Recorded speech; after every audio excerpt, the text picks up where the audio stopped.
Unidentified light over Tehran, Lieutenant. I grip the controls. Copy, taking off. My co-pilot points ahead. It's coming right at us. The craft streaks past us. Silent, impossibly fast. What was that?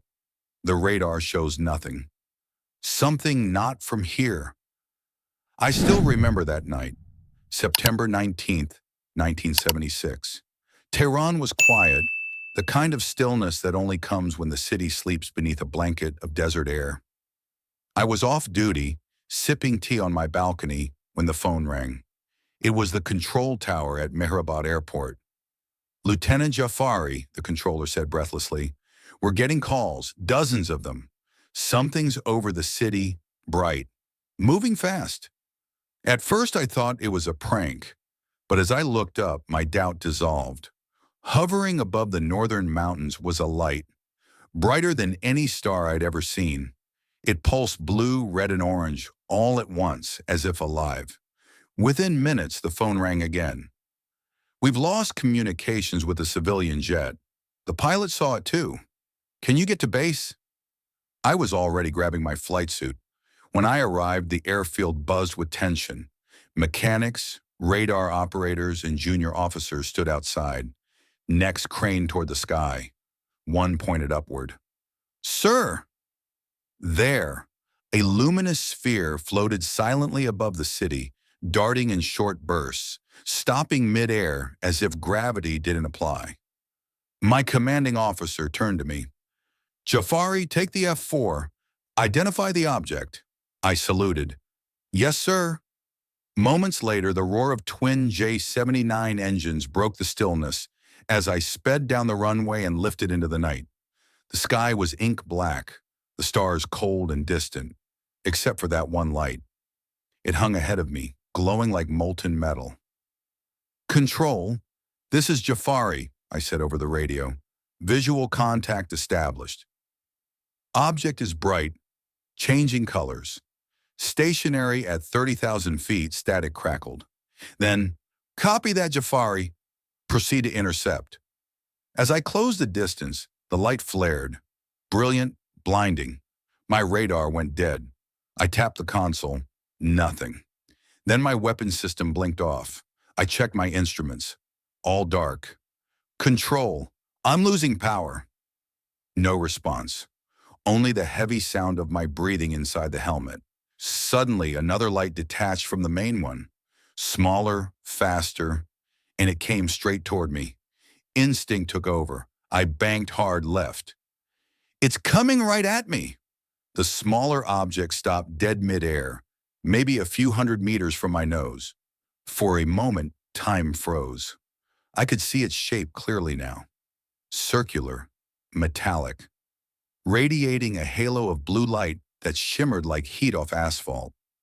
It wasn't a plane. It wasn't a missile. I whispered, "What are you?" Then just as suddenly, it zipped back toward the larger craft and vanished inside it. Instantly, my instruments came back to life. Radar returned. Weapon system online. Control, do you read me? We read you, Jafari. What happened? Something interfered with my systems. I'm continuing pursuit. I pushed the throttle. The F-4 climbed higher, chasing the object as it drifted south of the city. Below, the lights of Tehran glittered like scattered gold dust. Then it happened again. A second smaller light emerged. Only this time, it fell toward the ground. I tracked it as it descended slowly, stopping mid-fall near the desert just outside the city. Control, a second object has separated and is descending. Possible landing. The voice on the radio was tense. Roger that. Maintain visual if possible. I circled overhead, trying to stay calm, but the adrenaline pounded through my veins. My co-pilot, Lieutenant Nazari, pointed. Sir, look, another one. A third light broke free, streaking behind us. It's on our tail, he shouted. I turned sharply to evade, but it followed every move perfectly, faster than anything I'd ever seen. Then in a flash, it vanished. Gone completely, as if the air swallowed it. The cockpit fell silent. Only the hum of the engines and our breathing filled the void. "Sir," Nazari whispered, "do you think it's American? Some kind of new tech?" I shook my head. "If it is, it's beyond anything we've got, or anyone." I returned to base after fuel began to run low. As we descended, I noticed something. The smaller object that had dropped earlier still hovered motionless near the ground, illuminating a patch of desert with a ghostly white light. After landing, I ran to the tower. "Did anyone else track that?" The controller nodded nervously. "Yes, sir. Both objects are visible on radar. One over the city, one near Ray. Civilians are reporting it too. Power outages all over the area." Power outages. I'd never seen anything like it. Whole districts went dark the moment the lights appeared. Around dawn, another jet took off to continue the observation. The pilot, Captain Azizi, radioed back within minutes. "Object is still there, stationary, no heat signature, no sound." Then his voice changed. "Wait, something's moving beside it." "Can you describe it, Captain?" It's like a sphere detaching. It's smaller, glowing green." Seconds later, his transmission cut out.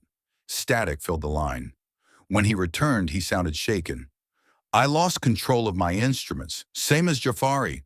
Then it just vanished." We stood in the tower in stunned silence. Later that morning, word reached the palace. Even the Shah was briefed. American military advisors arrived by noon, their faces grave and unreadable. One of them, a tall man with sharp eyes, asked me to recount every detail. "So your radar jammed when you approached the light?" he asked. "Yes, and the closer I got, the worse it became." He scribbled notes quickly. "And you're certain it maneuvered intelligently?" I looked him dead in the eye. "It reacted to me. It responded. That thing was aware we were there." He didn't answer. "Could be static discharge," one said, but his voice lacked conviction. At night when I tried to sleep, I kept seeing it, that glowing disk hanging in the sky, pulsing like a heartbeat. A week later, I met with Captain Azizi again. He was pale, withdrawn. "Over coffee," he said quietly. "I still dream about it." That light, it wasn't just flying, it was observing. I nodded. "I know. The official report was vague, buried in technical jargon. Unidentified aerial phenomenon observed under anomalous radar conditions. That's all. No admission, no explanation, just silence. But word spread among the pilots. Some whispered that it was extraterrestrial.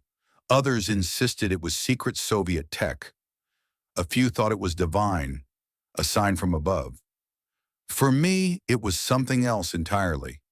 I've spent years flying, over deserts, seas, and mountain ranges. I've chased storms, dodged missiles, seen the sun rise from the edge of the stratosphere. But nothing, absolutely nothing, has ever moved like that light did over Tehran that night. It wasn't the speed alone. It was the control, the precision, the way it seemed to watch me. Nazari once said something that stuck with me. Maybe they weren't visiting. Maybe they've always been here. And that night, they just wanted us to know. I can't prove what I saw. The official files remain sealed. The photographs long vanished. But I'll never forget the way the light shimmered before it darted away, like a living thought written across the sky. People ask me if I'm afraid. I tell them no. I'm not afraid of what I saw. And every time I look up into that vast, silent darkness, I remember the night the heavens opened over Tehran. And for a brief, electrifying moment, the universe looked back.